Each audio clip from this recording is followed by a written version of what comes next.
ज्यांनी या महाराष्ट्रामध्ये कष्टकरी दलित समाजाच्या संदर्भातलं एक आंदोलन उभं केलं, त्यांनी कायम सत्याग्रह करून या महाराष्ट्राच्या भूमीवर त्यांनी आपलं नाव कोरलं। ते पद्मश्री कर्मवीर खासदार दादासाहेब गायकवाड यांच्या जन्मभूमी स्मारकाचा उद्घाटक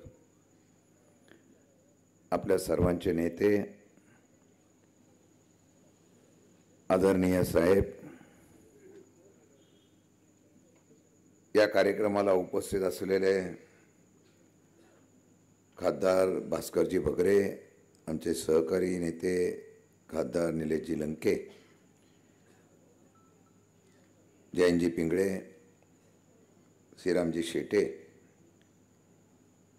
रयत शिक्षक परिवाराचे शिंदेसाहेब, गोकुळजी पिंगळे, जयंतजी दिंडे, विद्याताई पाटील, सुनीताताई चारोस्कर, प्रवीणजी जाधव, दत्ताशेठ पाटील, जयदेवजी गायकवाड, सर्व आदरणीय व्यासपीठ, उपस्थित सर्व बंधू भगिनींनो, छत्रपती शिवाजी महाराज शाहू फुले आंबेडकरांचा विचार या महाराष्ट्राची ओळख आहे। या ओळखीला जिवंत ठेवण्यासाठी अनेक लोकांनी आपलं योगदान दिलं।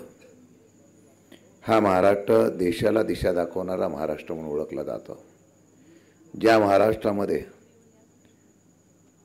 अनेक वर्षापासून सर्व धर्म समभावाचा गुण्या गोविंदांनी नांदणारा हा महाराष्ट्र म्हणून ओळखला जायचा, त्याची ओळख ज्यांनी उभी केली असे अनेक महापुरुष या ठिकाणी आपल्या ठिकाणी जन्माला आले।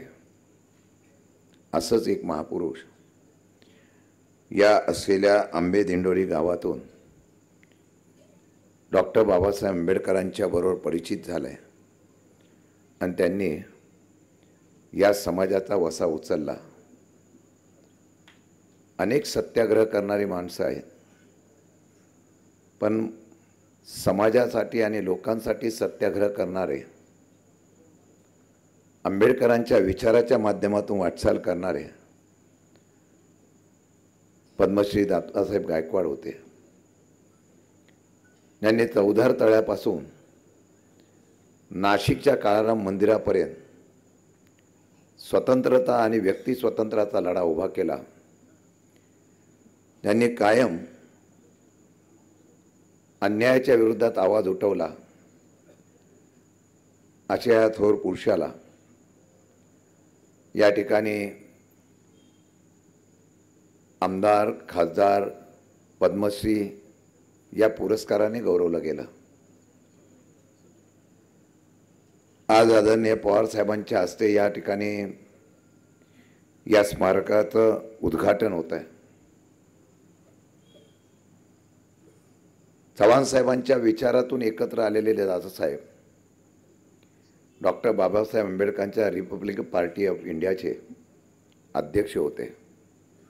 महाराष्ट्रातली पहिली घटना अशी आहे जिथे चव्हाण साहेबांनी आणि दादासाहेबांनी एकत्र येऊन काँग्रेस आणि रिपब्लिक पक्षाची त्यावेळेला युती केली।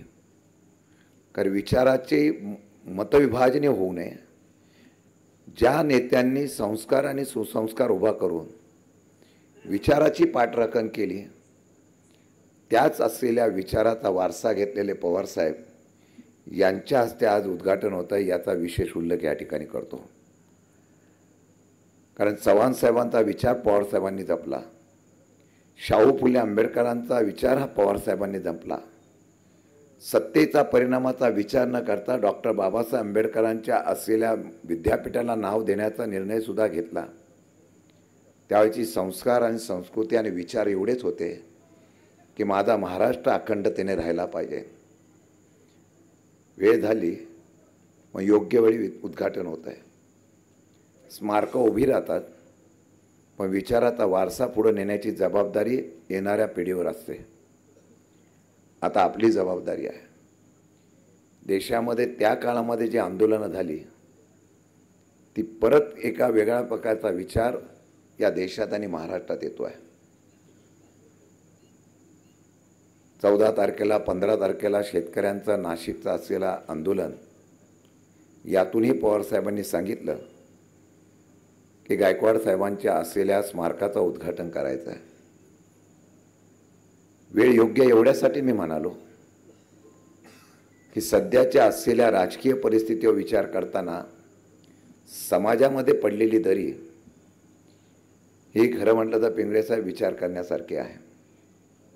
राजकारणामध्ये पूर्वी कधी जात धर्म येत नव्हता. लोकांच्या प्रश्नासंदर्भामध्ये राजकारण किंवा सत्ता चालवायची अशा प्रकारचा विचार होता. हल्ली लोकांच्या विचारापेक्षा समाजामधला दरीचा फायदा घेण्याचं राजकारण जन्माला आलेलं आहे. लढाई आमची हीच आहे. या डॉक्टर बाबासाहेब आंबेडकरांनी घटना बनवली, ज्या डॉक्टर बाबासाहेब आंबेडकरांच्या बरोबर दादासाहेब गायकवाडांनी अहोनात मेहनत करून तो विचार जपला, पद मिळाली, पण ते समाजासाठी वापरले. छोट्याशा गावातून आजही पद्मश्री पुरस्कार मिळण्याचा इतिहास हा फक्त दादासाहेब गायकवाडने करून दाखवला, तो त्यांच्या कार्यकर्तृत्वाने करून दाखवला. आणि म्हणून मी आपल्याला सांगणार आहे, आज स्मारकाचं उद्घाटन होत आहे. प्रचंड प्रश्न आहेत. महाराष्ट्रामधला शेतकरी अडचणीत आहे, बळीराजा अडचणीत आहे, गरीब समाज अडचणीत आहे. हल्ली आम्ही विकास बघतो, पण सामान्य माणसाचा विकास कुठं आहे ही खरं विचार करण्याची गोष्ट आहे. म्हणून आज हा उद्घाटनाचा सोहळा होत असताना मी एवढंच सांगेन की समाजातली अस्पृश्यताची दरी ही दूर करत असताना आज एका वेगळ्या लढ्याची स्फूर्ती घेण्याचा दिवस आहे. माझं भाग्य आहे, अध्यक्ष म्हणून मी इथं येत असताना आज दादासाहेबांच्या असलेल्या पूर्वीच्या असलेल्या कामाचा, त्यांच्या विचाराचा माहिती मिळण्याची मला संधी मिळाली. मी एवढंच सांगेन, भविष्यकाळामध्ये अशा सत्पुरुषांचं, अशा लोकांचं आदर्श डोळ्यासमोर ठेवून कामकाज केलं तर परत एकदा या महापुरुषांचा महाराष्ट्र उभा राहील. हाच विचार घेऊन मी जाईन. जय हिंद, जय महाराष्ट्र.